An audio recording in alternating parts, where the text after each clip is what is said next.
Bonjour à tous. Ah, octobre, ça fleure bon l'automne, les potirons, les cueillettes de champignons, les boissons chaudes. Alors que commence la 3e semaine du mois, c'est le moment de reparler de cet événement récurrent, ce défi auquel je participe depuis maintenant 3 ans. J'ai nommé Inktober, bien sûr.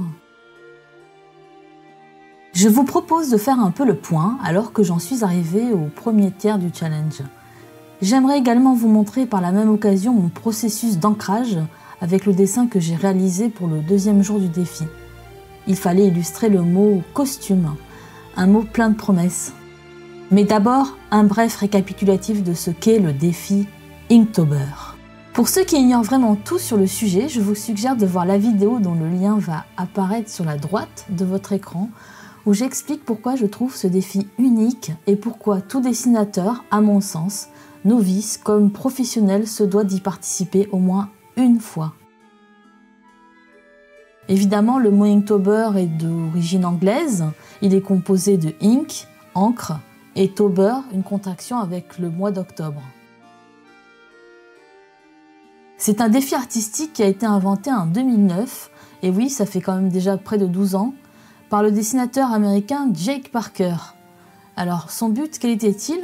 Pour lui, il s'agissait de dessiner tous les jours, du mois d'octobre, à l'encre de Chine, afin d'améliorer sa technique d'ancrage et sa créativité à partir d'une liste de mots qui n'ont a priori aucun lien. Depuis, ce défi connaît un énorme succès à l'échelle planétaire et un site lui est dédié où est publiée une nouvelle liste chaque année, fin septembre. Pour être tout à fait franche avec vous, je me demande chaque année si je vais participer, car je sais déjà l'investissement que ça implique et c'est loin d'être évident. Entre mes impératifs professionnels et personnels, pas toujours évident de caser 2 à 3 heures de dessin supplémentaires par jour. Côté technique, j'ai gardé l'approche la plus fidèle au défi, à savoir travailler entièrement à l'encre, en noir et blanc, sans couleur. On ne peut pas faire plus puriste sur ce coup-là. Mon approche est globalement la même pour chaque dessin de la liste. Je cherche avec quelle créature, esprit, démon, yokai, je peux faire marcher le mot du jour. Ici, c'était donc costume. Je rassemble de la documentation avec de nombreuses photos. Je privilégie d'ailleurs, pour des questions de droit, mes photos personnelles. J'avoue que pour ce mot costume en particulier, ce sont plus les fêtes traditionnelles et leurs costumes qui me sont tout de suite venus en tête. Je voulais quand même laisser une ambiguïté planer sur le dessin, à savoir, les personnages représentés sont-ils seulement des gens ordinaires déguisés ou des créatures mythiques dans leurs vêtements ordinaires? Pour revenir au processus de dessin, j'ai réalisé un premier crayonné que je mets au propre à la table lumineuse au critérium avec une mine bleue. Je commence à ancrer le fond. Avec l'encre, il faut mieux y aller très doucement et faire monter les valeurs petit à petit. Mais finalement, lorsque je me vois dessiner, je constate que je fais monter tout le dessin au fur et à mesure. J'alterne l'arrière, l'avant, le premier plan et l'arrière-plan pour obtenir de bons contrastes. Comme pour moi, il s'agit de travailler avec une économie de moyens, il ne me reste plus que l'épaisseur du trait et la façon de faire ce trait pour rendre le dessin attrayant. Comme je n'ai pas envie d'utiliser du blanc pour corriger mon dessin, je vais doucement, en réfléchissant bien à quelle finesse de trait j'ai besoin pour simuler tel ou tel effet, créer une meilleure lisibilité de l'illustration surtout.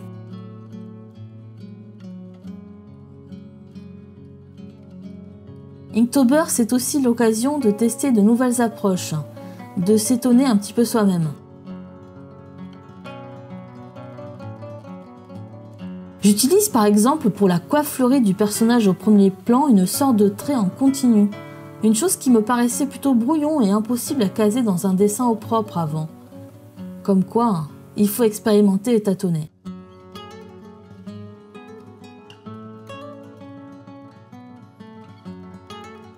J'essaie de toujours garder en tête l'harmonie et l'équilibre global des masses dans le dessin.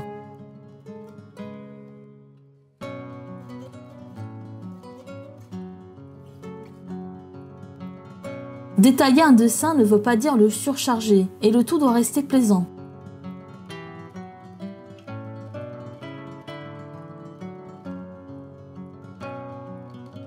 L'œil doit pouvoir glisser tranquillement sur une illustration, y voyager, et s'amuser de petits détails par-ci par-là.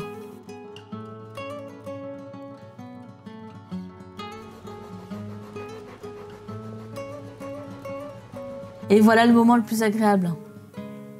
Je gomme le critérium bleu et je révèle l'illustration achevée.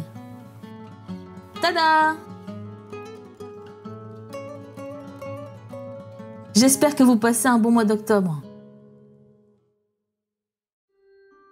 N'hésitez pas à partager dans les commentaires vos opinions sur Inktober, si vous y participez, qu'est-ce qui vous encourage à le faire, et puis n'hésitez pas à venir me faire un petit coucou, c'est toujours agréable. Bye bye, à la prochaine!